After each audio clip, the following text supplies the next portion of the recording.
Hello everyone. Hello sir. Good morning. Very good morning sir. How are you? I am fine, thank you, and you? And also fine. So today we are starting our class with the next structure of the tense, and the next structure of the tense is the future perfect, because we have done future continuous in our last class. So we are starting with the future perfect. At first tell me what is the mean of the perfect tense. सबसे पहले आप मुझे ये बताइए कि perfect tense का mean क्या होता है. जहां किसी काम का पूरा हो जाना. तो यदि कोई कार्य वर्तमान अवस्था में पूरा हुआ है तो वो क्या कहलाएगा? Present perfect. यदि कोई कार्य वर्तमान समय से पहला पूरा हो गया था तो वो क्या कहलाएगा? Past perfect. लेकिन यदि किसी कार्य की भविष्य में पूरा होने की संभावना है तो ऐसा स्ट्रक्चर कहलाता है फ्यूचर परफेक्ट. तो फ्यूचर परफेक्ट के स्ट्रक्चर को हम जानने के लिए सबसे पहले इसमें किसी कार्य का पूरा हो जाना, यानी कि चुका, होगा या फिर चुकेगा, ये दोनों सेंटेंसेस जहां अपेयर होंगे वहां इस बात की क्लियरेंस हो जाएगी कि कोई कार्य हो चुका होगा अथवा चुकेगा.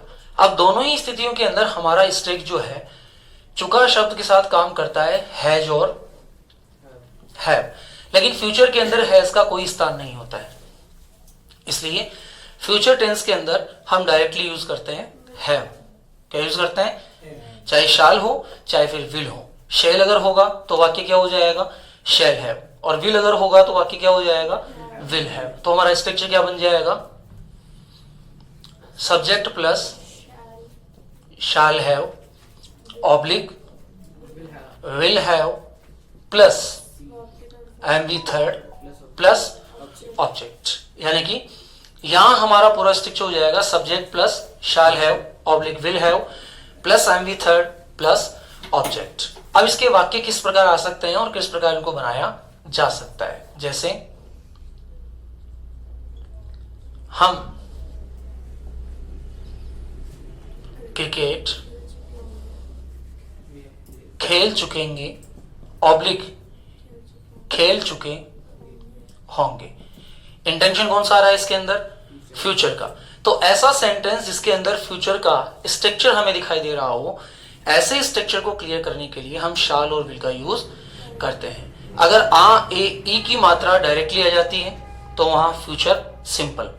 अगर रहा रही के साथ गया आता है तो वहां फ्यूचर कंटिन्यूअस. और अगर फ्यूचर इंटेंशन में किसी कार्य के पूरे होने का बोध आ रहा है तो वहां क्या हो जाएगा? Future perfect. फ्यूचर परफेक्ट का स्ट्रक्चर क्या रहेगा? सब्जेक्ट. तो सबसे पहले सब्जेक्ट क्या है? हम. तो यहां क्या लगाएंगे? वी. अब वी के साथ शैल हैव आएगा या विल हैव आएगा? Shall have. तो यहां क्या हो जाएगा? We shall have. अब इसके बाद मैन वर्ब की थर्ड फॉर्म में देनी है तो प्ले की थर्ड फॉर्म क्या हो जाएगी? Played. We shall have played cricket. Clear है? We shall have played cricket. जब इसका नेगेटिव बनाएंगे तो शैल के तुरंत बाद क्या लगा दिया जाएगा? नॉट. यानी कि हम क्रिकेट नहीं खेल चुके होंगे. हम क्रिकेट नहीं खेल चुके होंगे. अब यहां सेंटेंस क्या हो जाएगा? We shall not have played cricket. Is it clear? तीसरा इसका स्ट्रक्चर होगा इंट्रोगेटिव. क्या हम क्रिकेट खेल चुके होंगे? क्या बनेगा? Shall we have played cricket. Is it clear? Fourth क्या हो जाएगा? क्या हम क्रिकेट नहीं खेल चुके होंगे? अब क्या हम क्रिकेट नहीं खेल चुके होंगे तो यहां हमारा स्ट्रक्चर क्या हो जाएगा? Shall we not have played cricket. Is it clear? यानी कि अगर हमें कोई वाक्य ऐसा बोलना है या इंग्लिश में बात करते समय हमें कोई ऐसी योजना बतानी है जिसको हम फ्यूचर में पूरा कर चुके होंगे, तो ऐसी योजनाओं को बताने के लिए हम किसका यूज करते हैं? फ्यूचर परफेक्ट के स्ट्रक्चर का. Right in your copy.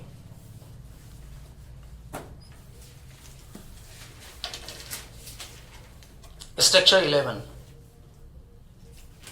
इसके बाद चलेंगे आपके मॉडलिंग स्ट्रक्चर्स. स्ट्रक्चर 11. स्ट्रक्चर 11 लिखिए आप.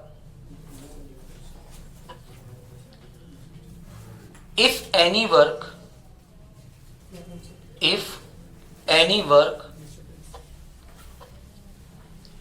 will have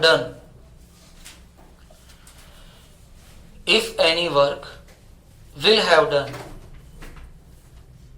in future, bracket में डालिए possibility, in future. We use there shall have been, possibility bracket बंद कर दीजिए. We use there shall have been oblique will have been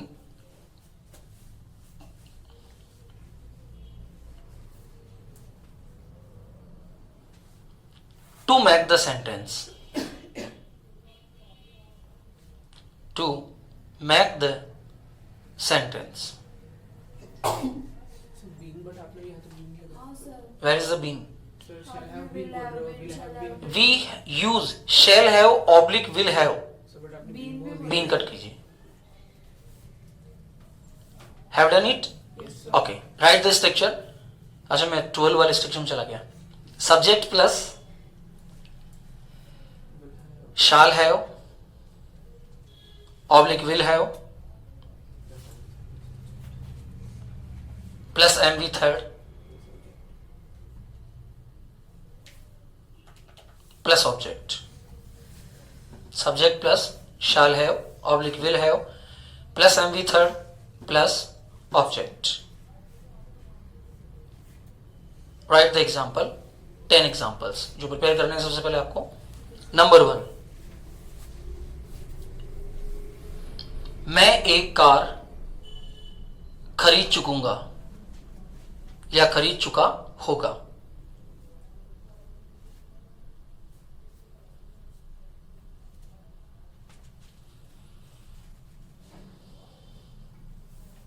मां कपड़े धो चुकेगी.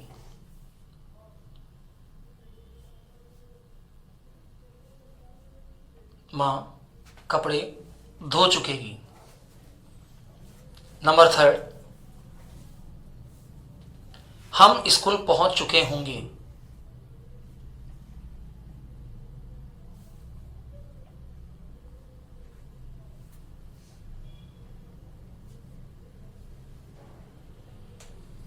कुछ विद्यार्थी घर जा चुके होंगे.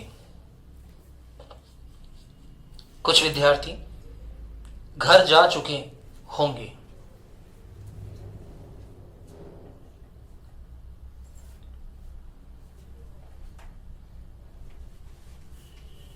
वह अपना कोर्स पूरा कर चुकेगा.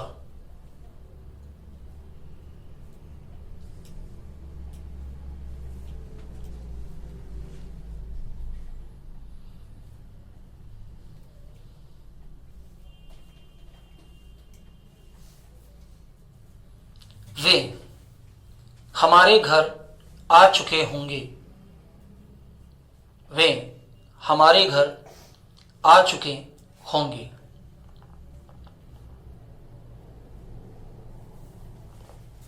किसान खेत पर पहुंच चुका होगा. किसान खेत पर पहुंच चुका होगा.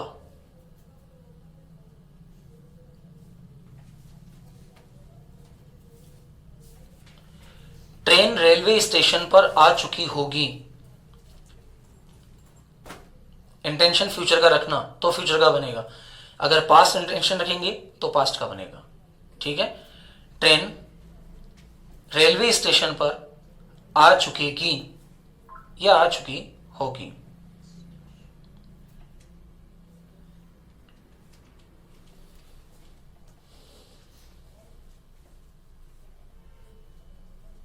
Have done. हम जयपुर पहुंच चुके होंगे।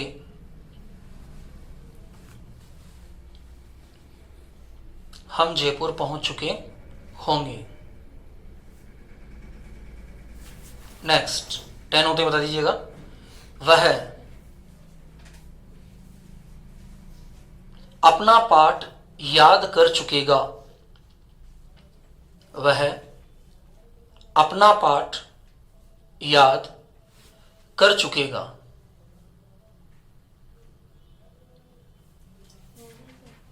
Have done, 10 have done. चलिए फटाफट से positive negative interrogative interrogative negative चारों फॉर्म्स इसकी प्रिपेयर कर दीजिए। इसके बाद 50 normal sentences.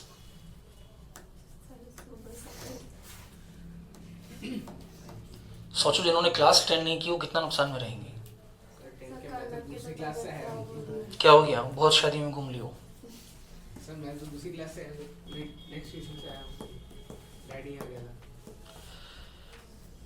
Okay, do your work fast without speaking.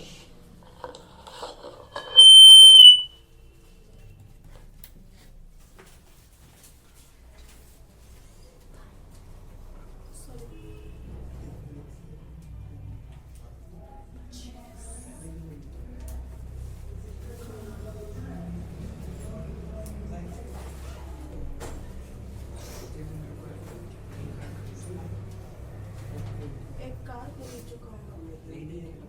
नहीं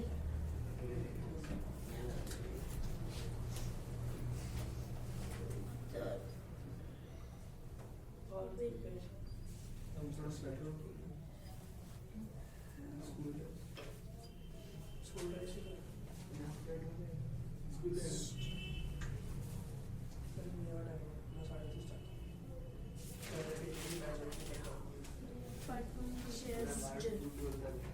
बी रखे हैं ना।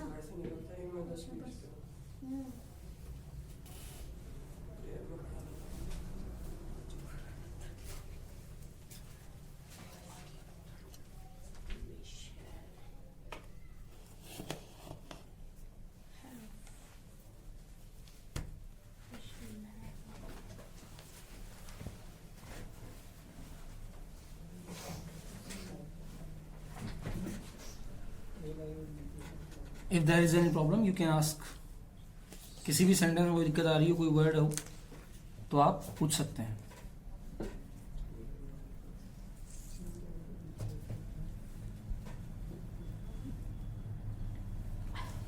चारों बना ली positive. Practice is very important.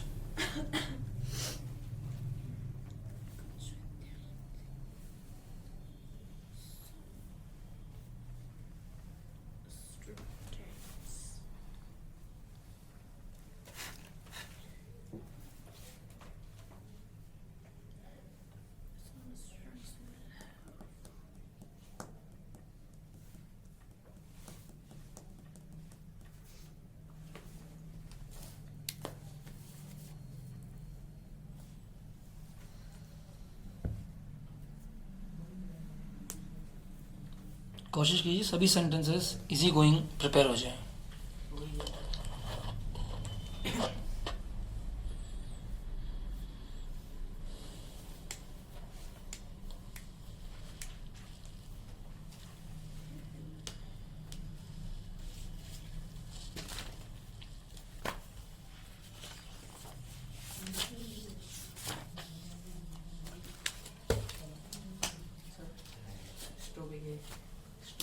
No continue.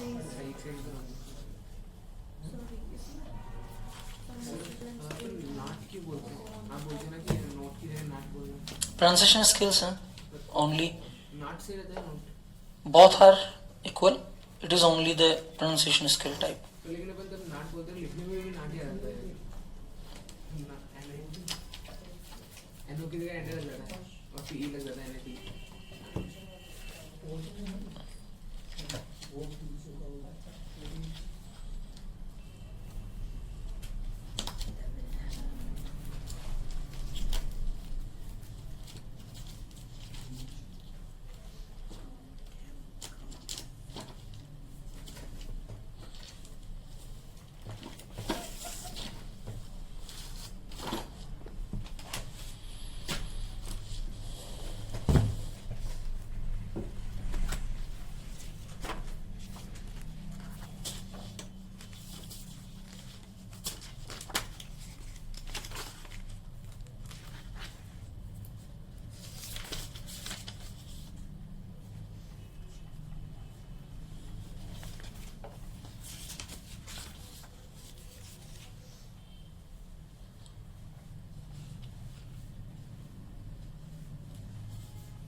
Have done? No sir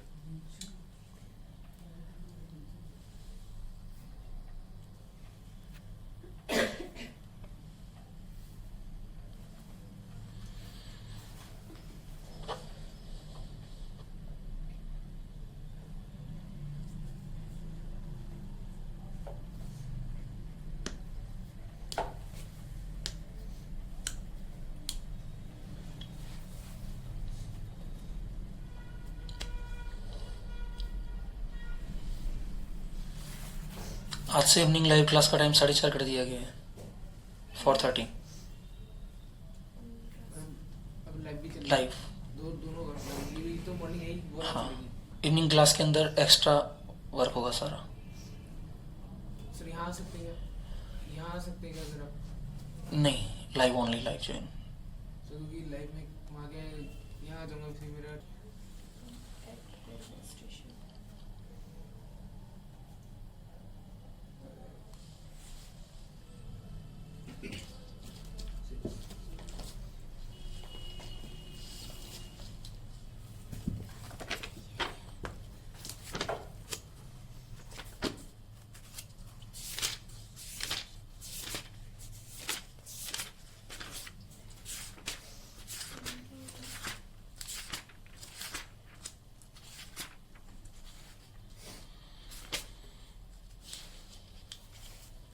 sir फिर आप डायरेक्ट स्कूल आओगे नहीं अभी तो बाहर जाएंगे लंच वगैरह पिक करेंगे। एक और क्लास में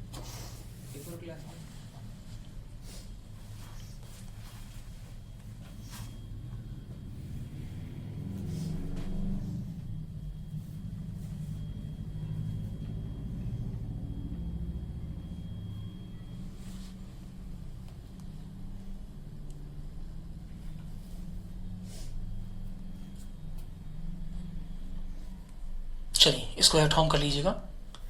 लिखिए रूल 2 इसी का। In this str we can also make the sentence where we can use two types of the sentences. where Two types of the work appear and in this type of the sentence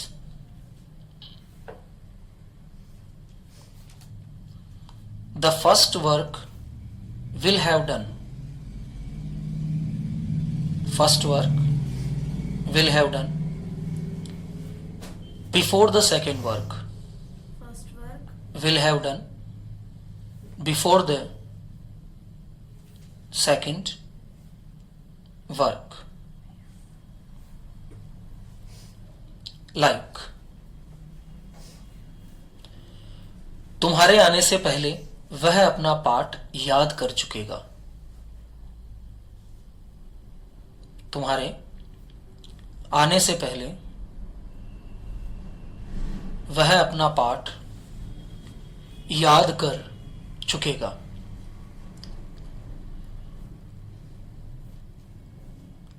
अब इसमें दो कार्य हो रहे हैं. पहला आने से पहले और दूसरा याद कर चुकेगा. तो जैसा हमने पास्ट स्ट्रक्चर में देखा था कि जो कार्य पहले हो रहा है वो थर्ड फॉर्म के साथ यूज हो जाएगा और जो कार्य बाद में हो रहा है वो सेकंड फॉर्म के साथ यूज हो जाएगा. कोशिश कर देगा, बना पाते हो क्या?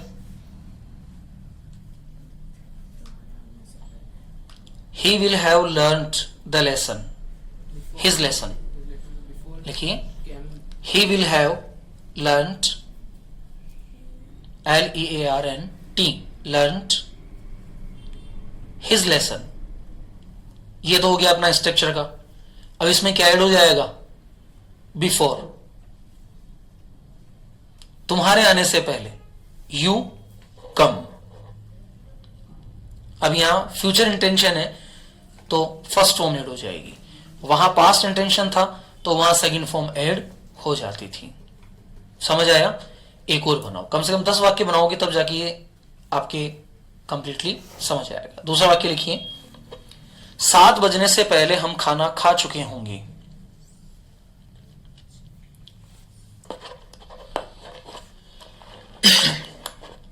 सात बजने से पहले हम खाना खा चुके होंगे.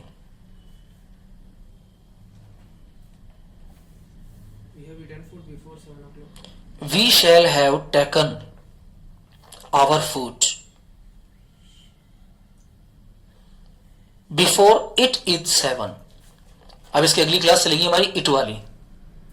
इवनिंग क्लास आज की इट की होगी. बहुत इंपॉर्टेंट क्लास है, ध्यान रखना. बहुत ज्यादा मतलब हाँ, क्योंकि किसी भी बेच में इट कंप्लीट नहीं हुआ है. सबका ही आज ही सभी की लाइव चली गई इस क्लास से. अभी डाल देना सब व्हाट्सएप पे की आज लाइव क्लास में. बनाइए. 7 बजने से पहले हम अपना खाना खा चुके होंगे. We shall have taken our food before it is 7.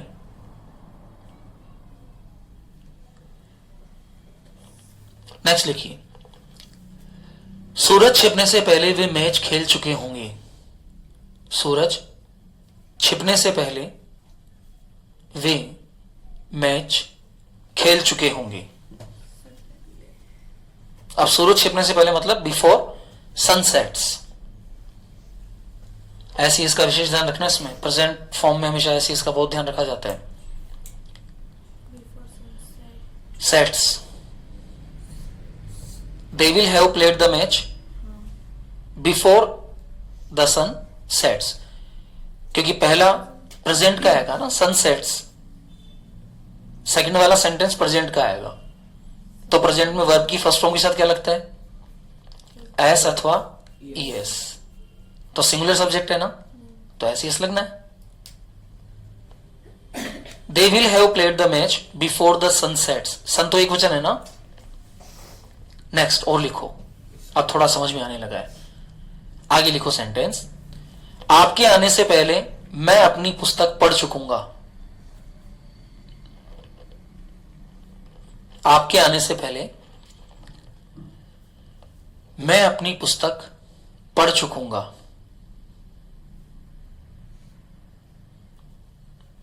आपके आने से पहले मैं अपनी पुस्तक पढ़ चुकूंगा. बनाइए.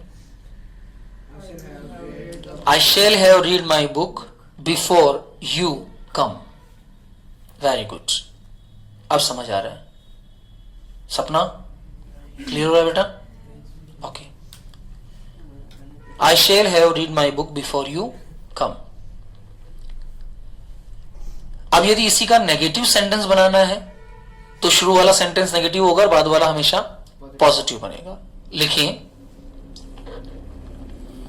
हरि के आने से पहले वह पत्र नहीं लिख चुकेगी। यही होते हैं complications of the sentences. Hari के आने से पहले वह एक पत्र या वह पत्र नहीं लिख चुकेगी। हरि के आने से पहले वह पत्र नहीं लिख चुकेगी। हरि के आने से पहले वह पत्र नहीं लिख चुकेगी। हरी के आने से पहले हाँ, तो जो काम पहले नहीं होगा उसको पहले लिखो। She will not have return a letter before Hari comes. Hari singular है ना, लिखिए, she will not have return the letter. She will not have return the letter before Hari comes. अब समझ आ रहा है? हमारे स्कूल में भी कराया था सर, विद्यालय में भी कराया था हमारे टीचर। इसलिए कहता हूं लाइव क्लास के अलावा अन्य क्लास में बीच में नहीं बोलना है। फिर लाइव क्लास में आपने सुना? It is the recording class, so you have not to speak anything, and especially not to speak the name of the any person. Next लिखिए, उसके सोने से पहले बच्चे ने दूध नहीं पिया होगा। So repeat it. उसके सोने से पहले बच्चे ने दूध नहीं पिया होगा।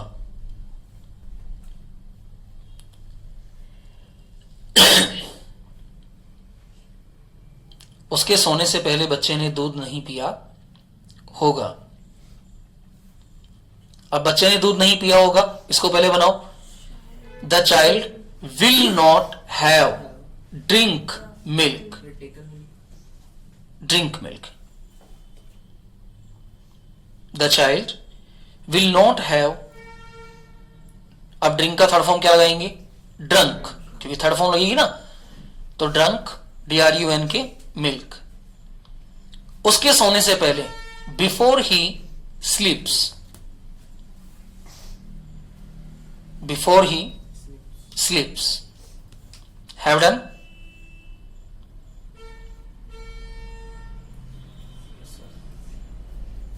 नेक्स्ट, अध्यापक के आने से पहले मैंने अपना काम समाप्त नहीं किया होगा। अध्यापक के आने से पहले मैंने अपना काम समाप्त नहीं किया होगा।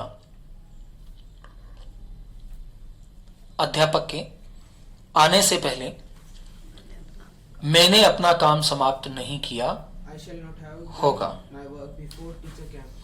I shall not have done my homework, my work before the teacher Camp. comes. चलिए इंट्रोगेटिव सेक्शन में चलते हैं। पॉजिटिव हो गया, नेगेटिव हो गया, अब इंट्रोगेटिव सेक्शन में चलते हैं। लिखिए तीसरा, क्या 7 बजने से पहले लड़के मैच खेल चुकेंगे? ये बहुत इंपॉर्टेंट है, इसलिए इसके चारों पार्ट्स में क्लियर करवा रहा हूं आपको। क्या 7 बजने से क्या 7 बजने से पहले लड़के मैच खेल चुकेंगे?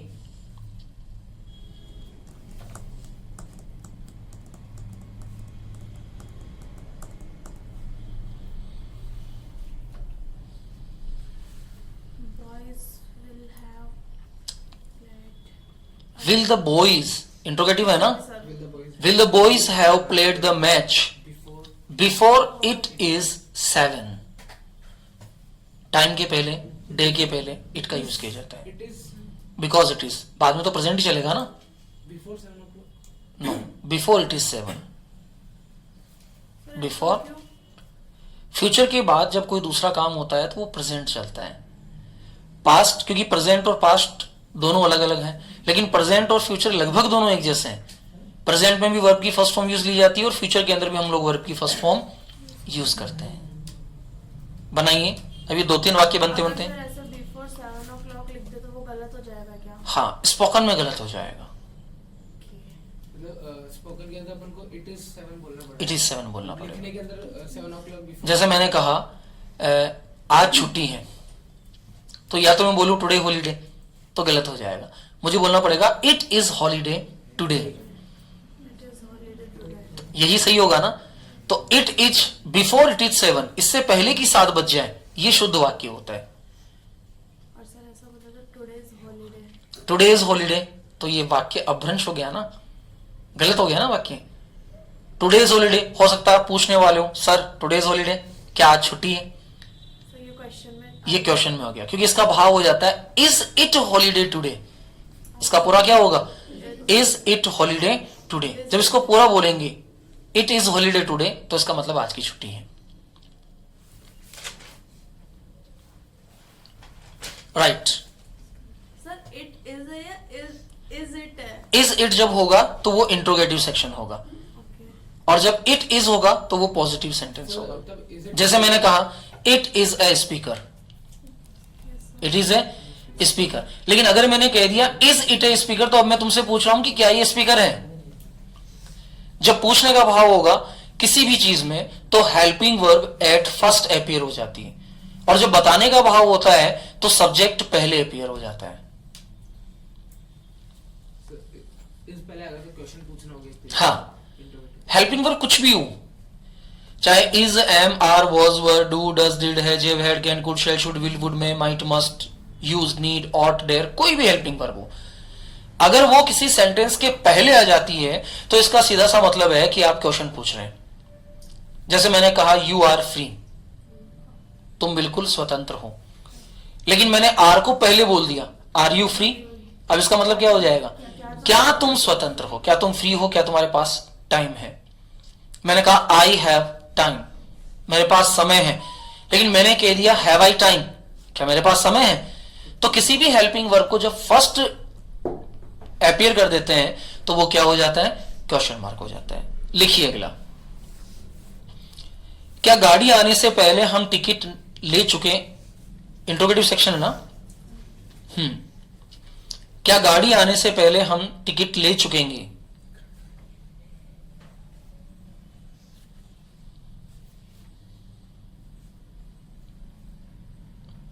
क्या गाड़ी आने से पहले हम टिकट ले चुकेंगे? we have taken ticket before vehicle can Shall we have? so shall we have Shall we have taken the ticket before the train arrives?